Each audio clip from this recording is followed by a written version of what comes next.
السلام عليكم ورحمة الله تعالى وبركاته، والصلاة والسلام على الحبيب المصطفى صلى الله عليه وسلم.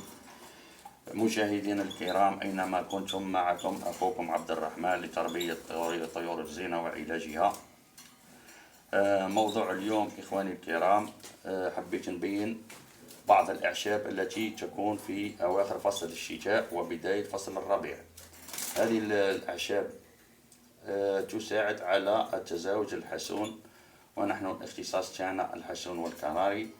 تساعد على تزاوج الحسون، وأيضا تساعد الأنثى على بناء عنقود البيض، وأيضا تساعد على الذكر لجهوزية تامة.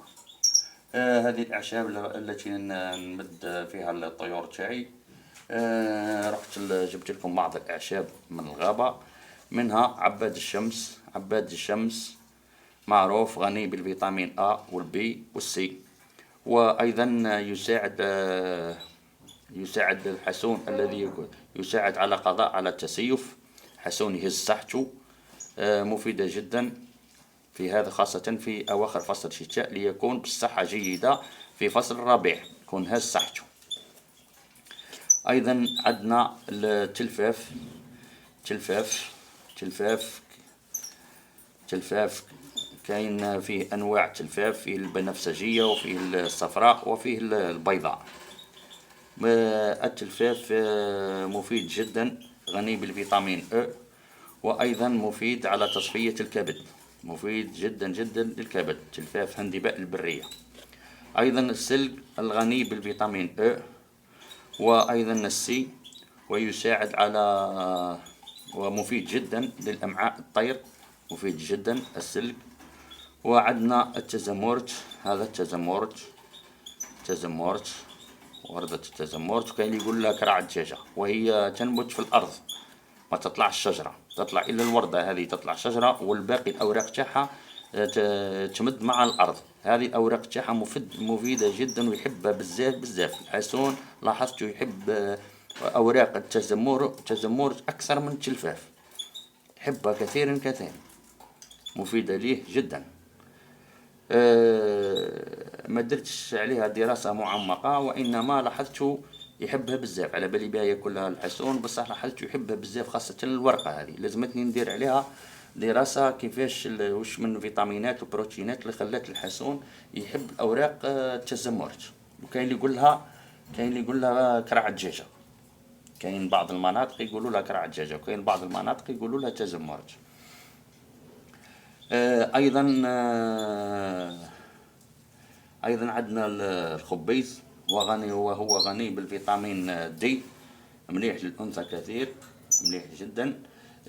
بالنسبة للتلفاف، كي تمدوا الحسون تاعكم بالتلفاف، مش غير تمدلوا الوردة فقط، مش غير تمدلوا الزهراء فقط، مدلوا أيضا الأوراق مفيدة جدا للكبد، لتصفية الكبد. هذه حبيت نبينها لكم.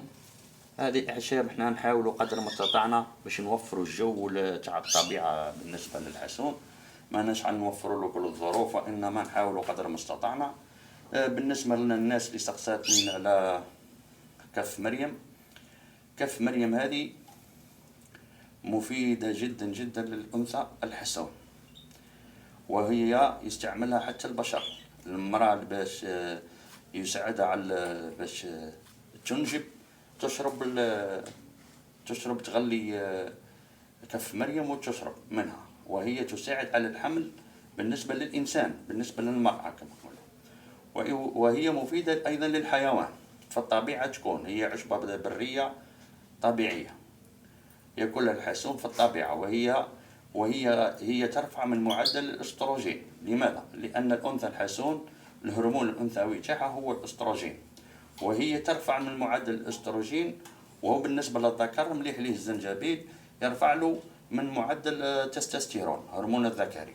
هذه وانا عندي فيديو داير فيديو عنده سنة من اللي درته، عرفت فيه كف مريم وعرفت فيه زنجبيل وكيفية الاستعمال، تمدهم للطير تاعك. هذه الأعشاب اللي حبيتها. وأيضا بالنسبة للأنثى كاين كف مريم ترفع من معدل الأستروجين، وكاين أيضا العرق السوس. الرقسوس يرفع من معدل الاستروجين. وبالنسبة للذكر كاين البابونج أيضا يرفع من معدل التستوستيرون البابونج، وهو مفيد جدا جدا للحسون. المهم خوتي الكرام، حبيت نبين لكم بعض الأعشاب راني نبدو فيهم. هو كثير من الأعشاب، كثير منها الحريق، منها كثير من الأعشاب اللي خاصة الحريق ولا نقص شوية لأنه ينبت مع الأمطار. لهذيك عد نقص، والأمطار مؤخرا عد ناقصة شوية. نسأل الله عز وجل أن يغيثنا برحمته الواسعة. المهم إخواني الكرام، لنا لكم لقاء بإذن الله، والسلام عليكم ورحمة الله تعالى وبركاته.